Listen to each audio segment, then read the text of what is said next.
Hello everyone, welcome back to my YouTube channels. और मैं हूं कुमार गौरव। जैसा कि आपको बताया गया था कि मैं इंग्लिश के साथ साथ बायोलॉजी का भी मैं आप लोग को वीडियो बना करके आप लोग के सामने प्रस्तुत करूंगा। तो आज मैं पढ़ाने वाला हूं ह्यूमन रिप्रोडक्शन। क्लास 12 का एक चैप्टर है बायोलॉजी का, ठीक है, जिसका नाम है ह्यूमन रिप्रोडक्शन यानी मानव प्रजनन तंत्र। ठीक, तो इस मानव प्रजनन तंत्र में आज हम लोग देखेंगे कि मानव प्रजनन तंत्र कैसे कार्य करता है, ठीक है, कैसे बच्चों का विकास होता है, कैसे न्यू बॉर्न बेबी मतलब कि आते हैं इस संसार में, इस वर्ल्ड में। स्टार्ट करते हैं आज की क्लास, ठीक है। तो सबसे पहले रिप्रोडक्शन स्टार्ट करने से पहले रिप्रोडक्शन जानते हैं कि रिप्रोडक्शन कितने प्रकार का होता है। सबसे पहले तो रिप्रोडक्शन जानना जरूरी है कि रिप्रोडक्शन क्या है, ठीक है। तो अपने समान, ठीक है, नए बच्चे का जन्म देना, इसको क्या बोलते हैं? रिप्रोडक्शन बोलते हैं, या ऑफस्प्रिंग भी बोल सकते हैं इसको, ठीक, ऑफस्प्रिंग भी बोल सकते हैं, या बच्चा इसको न्यू बेबी बोल सकते हैं, ठीक। तो ये जो रिप्रोडक्शन होता है दो प्रकार का होता है। पहला होता है सेक्सुअल रिप्रोडक्शन, इसको बोलते हैं लैंगिक जनन, ठीक। और दूसरा होता है एसेक्सुअल रिप्रोडक्शन, जिसको हम लोग बोलते हैं अलैंगिक जनन, ठीक, अलैंगिक जनन। तो सबसे पहले जानते हैं सेक्सुअल रिप्रोडक्शन में क्या होता है, ठीक। तो सेक्सुअल रिप्रोडक्शन में क्या होता है? मेल और फीमेल गैमेट, मेल और फीमेल गैमेट दोनों क्या करते हैं? मेल के द्वारा क्या निकलता है? स्पर्म निकलता है, स्पर्म, और फीमेल से क्या निकलता है? ओवम, ओवम माने अंडा। ये दोनों क्या करते हैं? फ्यूज करते हैं, और फ्यूज करने के बाद क्या बनाते हैं? जायगोट बनाते हैं, ठीक, जायगोट, इसको जुगमना जी बोलते हैं। तो यहीं से प्रक्रिया शुरू होता है। तो सबसे पहले सेक्सुअल लैंगिक जनन के लिए क्या होना चाहिए? दो अपोजिट सेक्स का होना चाहिए, यानी एक मेल होगा तो एक फीमेल होगा। उसके बाद कोपुलेशन होगा, तो कोपुलेशन होने के बाद क्या होगा? मेल और फीमेल का स्पर्म और ओवम क्या करेंगे? फ्यूज करेंगे, और फ्यूज होने के बाद क्या बनाते हैं? जायगोट बनाते हैं, और जायगोट बनाने के बाद ही ये प्रक्रिया शुरू होती है, ठीक। तो सबसे पहले आज हम लोग इसके बाद देखते हैं एसेक्सुअल रिप्रोडक्शन में क्या होता है। मैंने तो इसको बता दिया सेक्सुअल में, लेकिन एसेक्सुअल रिप्रोडक्शन में क्या होता है? तो इसमें मेल और फीमेल बिना गैमेट के संजोग के, मेल और फीमेल बिना गैमेट के संजोग के क्या करते हैं? एक नए मतलब कि बच्चे को मतलब कि जन्म दे देते हैं, ठीक। तो ये आपका हो सकता है जैसे कि बर्डिंग होता है, बर्डिंग, कलिका निकलता है, तो मेल फीमेल की उसमें जरूरत नहीं है, ठीक है। उसके बाद फ्रेगमेंटेशन होता है, विखंडन होता है, इससे भी नए पौधे का एक जन्म हो जाता है, ठीक। या बोल सकते हैं आपका वेजिटेटिव रिप्रोडक्शन होता है,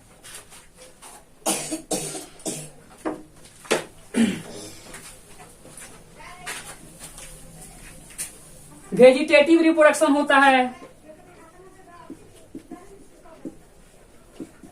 इसको रिप्रोडक्शन में प्रोपगेशन कहा जाता है ना, प्रोपगेशन।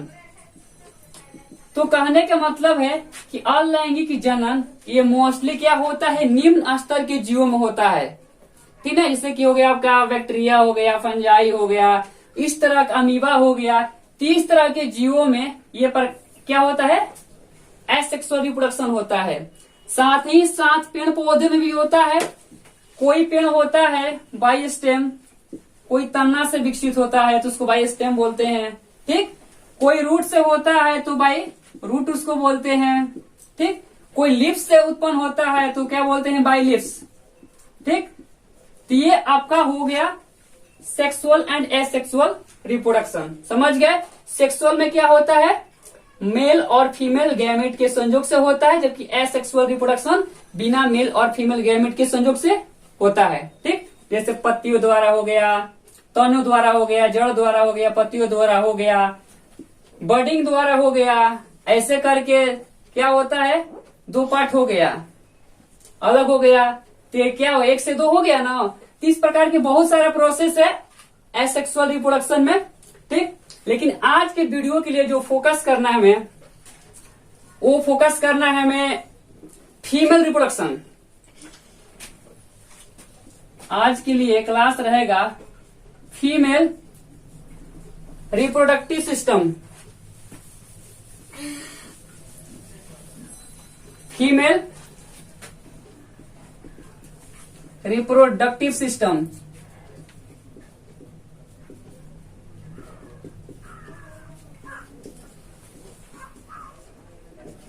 ठीक, यानी इसको बोलते हैं हम लोग मादा जनन तंत्र, ठीक है। मादा जनन तंत्र यानी फीमेल में कौन कौन से पार्ट्स होता है जो कि न्यू बॉर्न बेबी के लिए क्या होता है, उसके लिए उत्तरदायी होता है, ठीक है। बच्चे कैसे उत्पन्न होते हैं, कौन कौन सा पार्ट भाग लेता है, ठीक है।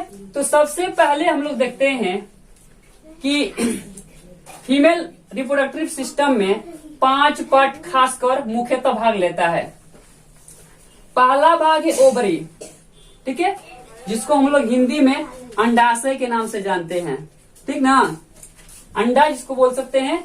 दूसरा है ओविडक्ट, जिसको हम लोग क्या बोलते हैं, अंडवाहिनी भी बोल सकते हैं, अंडवाहिनी, ठीक। उसके बाद है आपका यूटेरस। यूटेरस माने क्या होता है, गर्भाशय। यूटेरस माने होता है गर्भाशय, ठीक। और इसके बाद होता है वल्वा, जिसको हम लोग क्या बोलते हैं, भग कहते हैं। और एक होता है वेजाइना, जिसको हम लोग क्या बोलते हैं, योनि बोलते हैं, ठीक। तो ये 5 प्रकार के रिप्रोडक्टिव ऑर्गन से मिलकर के क्या बनता है, फीमेल रिप्रोडक्टिव सिस्टम, ठीक है। तो सबसे पहले हम लोग बात करते हैं इस ओवरी के बारे में कि ओवरी क्या होता है, ठीक। तो फीमेल में ओवरी का बहुत ही बड़ा योगदान होता है। बच्चा उत्पन्न करने के लिए ओवरी का बहुत बड़ा ही योगदान होता है।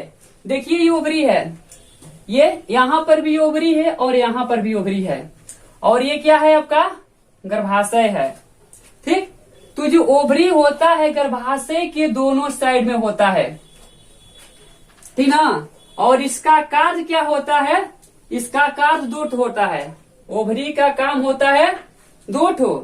पहला होता है ओवम का निर्माण, प्रोड्यूस ओवम, ठीक है, प्रोड्यूस ओवम, ओवम का निर्माण। और दूसरा इसका कार्य होता है जो female sex organ, female sex hormone है, उस फीमेल सेक्स हार्मोन का स्राव करना। तो कौन कौन सो होता है फीमेल सेक्स हार्मोन, एक होता है ईस्ट्रोजन और एक होता है प्रोजेस्टेरॉन, ठीक। ये दोनों हार्मोन का स्राव का कौन करता है, ओवरी करता है। और यही ईस्ट्रोजन और प्रोजेस्टेरॉन फीमेल का क्या करता है, जो कैरेक्टर होता है वो शो करता है, सेक्सुअल कैरेक्टर को शो करता है फीमेल का। जैसे कि जंघन क्या होता है, हेयर्स हो जाते हैं, बाल हो जाते हैं, आवाजों का पतला हो जाना, ये भी हो जाते हैं, या स्तन का विकसित होना, मेंस्ट्रुअल फ्लो होना, ये सारा के सारा चीज उत्तरदायी होता है किस पर, एस्ट्रोजन और प्रोजेस्टेरॉन 2 हार्मोन के द्वारा, ठीक है। अब हम लोग बात करते हैं कि ओवरी फीमेल के अंदर में बनता कब है, कब उत्पन्न होता है ओवरी। तो सबसे पहले बता देते हैं कि जब कोई बच्ची अपनी माँ के गर्भाशय में यानी यहाँ पर होती है तो क्या होता है, उसके अंदर में ये ओवरी विकसित हो जाता है। लेकिन ये विकसित पूर्ण नहीं होता है, ये विकसित पूर्ण नहीं होता है, उसका जन्म भी होता है। जन्म के बाद 12 से जो 14 साल की जब वो लड़की होती है, बच्ची होती है 12 से 14, तब क्या होता है, पूरा ये जो ओवरी है उसका क्या हो जाता है, डेवलप कर जाता है, ग्रो कर जाता है, ठीक है। जब ग्रो कर जाता है तो इसमें क्या होता है, अंडा बनने लगता है, ठीक। और अंडा बनने लगता है तो क्या होता है, ये अंडा ओवरी से होते हुए इस ओविडक्ट नाली में पहुंचता है, ठीक। तो 12 से 14 साल में जब अंडा बनना शुरू होता है ओवरी में, तो इसको क्या बोलते हैं? प्यूबर्टी। देखिए, इसको प्यूबर्टी कहा जाता है, यौनारंभम बोलते हैं इसको हिंदी में, यौनारंभम माने मतलब कि यौनारंभम शुरू हो जाता है बच्चियों में। ठीक, इसके बाद ये अंडा तब तक बनता है जब तक कि मेनोपॉज अवस्था नहीं आता है। और ये मेनोपॉज अवस्था कब तक आता है? 45 से लेकर के 55 वर्ष तक, माने 55 साल तक औरतों में ये अंडा बनता रहता है। दोनों ओवरी में 1 महीने में 1 अंडा बनता है। ठीक है, तो ये 55 वर्ष तक बनता रहता है। ठीक है, उसके बाद हम लोग बात करते हैं जो औरतों में मेंस्ट्रुअल साइकिल होता है, जिसको क्या बोलते हैं? मासिक चक्र। तो ये मासिक चक्र कैसे शुरू होते हैं और कैसे खत्म होते हैं? ठीक है, तो जानते हैं इसके बारे में।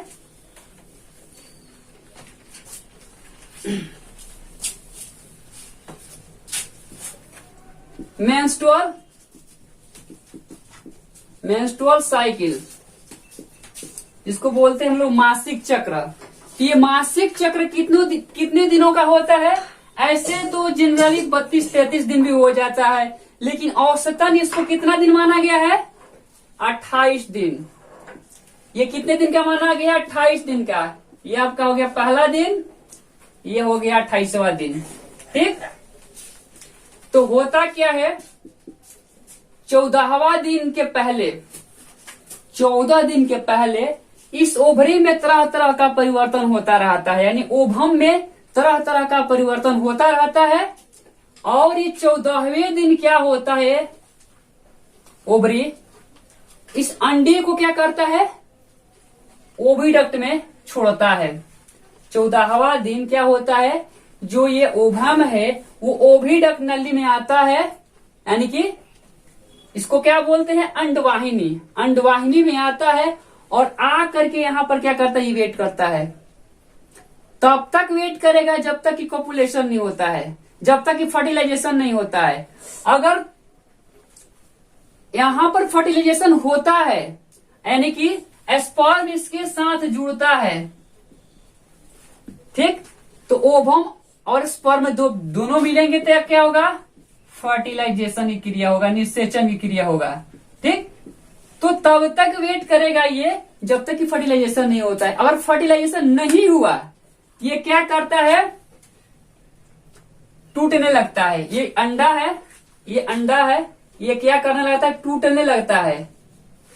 14 दिन के बाद 15वां 16वां दिन से क्या होता है? ये अंडा टूटने लगता है और टूट करके आता बिल्कुल समाप्त होने लगता है। ठीक है, और ब्लीडिंग द्वारा क्या होता है? वेजाइना से होते हुए कहां से बाहर निकल जाता है। ठीक, लेकिन इसके साथ साथ सिर्फ ओवम ही नहीं डिस्चार्ज होते हैं।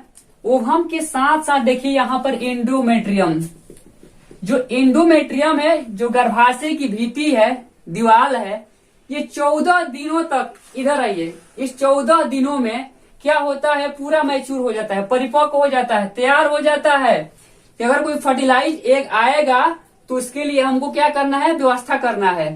ठीक, अगर नहीं होता है फर्टिलाइजेशन तो इसका तो शरण होता ही है, डिस्चार्ज होता ही है, टूटता ही है, साथ ही साथ ये भी क्या होता है? दीवार टूटने लगता है और टूट करके क्या होता है? ये ब्लीडिंग के द्वारा, यानी कि रक्त के द्वारा वेजाइना से होते हुए बाहर की ओर निकल जाता है। ठीक है, फर्टिलाइजेशन नहीं होता है।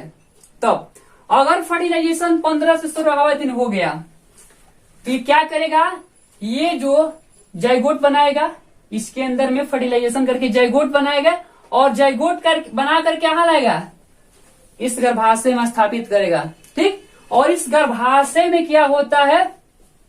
ये जाइगोट से बच्चे का रूप धारण कर लेता है। ठीक है, न्यू बेबी का सारा व्यवस्था इसमें, ठीक ना, यूटेरस के अंदर में होता है। ठीक है, और बेबी ग्रो करने लगता है। ठीक, तो 28 दिन आपका ये क्लियर हो गया, 28 दिन। ठीक, और 28 दिन के बाद ये क्या होता है? 3-4-5 दिन लमसम क्या होता है? ब्लीडिंग होता है। महिलाओं में 3-4-5 दिन अगर फर्टिलाइजेशन नहीं हुआ, अगर पूरी तरह से स्पर्म जाइगोट जो है ओवम ये क्या होता है, डिस्चार्ज होता है, तो कम से कम 4 से 5 दिन लगता है इसको डिस्चार्ज होने पूरी तरह से। ठीक, डिस्चार्ज जब हो जाएगा, इस प्रक्रिया को ओवरफ्लो या ब्लीडिंग भी कहते हैं। जब डिस्चार्ज हो जाता है उसके बाद पुनः ये प्रक्रिया स्टार्ट हो जाता है। ठीक, यानी ये प्रक्रिया हमेशा चलता रहता है, इसको क्या बोलते हैं, मेंस्ट्रुअल साइकिल। ठीक, अगर किसी तरह का प्रॉब्लम हो जाता है, मेंस्ट्रुएशन रुक जाता है मेंस्ट्रुअल साइकिल महिलाओं में, तो तरह तरह की बीमारियां उसको उत्पन्न हो जाती है। ठीक है, तो आज की क्लास में मैंने आपको पढ़ाया सिर्फ ओवरी के बारे में। ठीक है, फीमेल रिप्रोडक्टिव सिस्टम में मैंने ओवरी के बारे में पढ़ाया। अगली क्लास में आप लोगों को और भी जो ऑर्गन्स है उससे रिलेटेड वीडियो आपको प्रोवाइड की जाएगी। तब तक के लिए धन्यवाद फॉर वॉचिंग दिस वीडियो।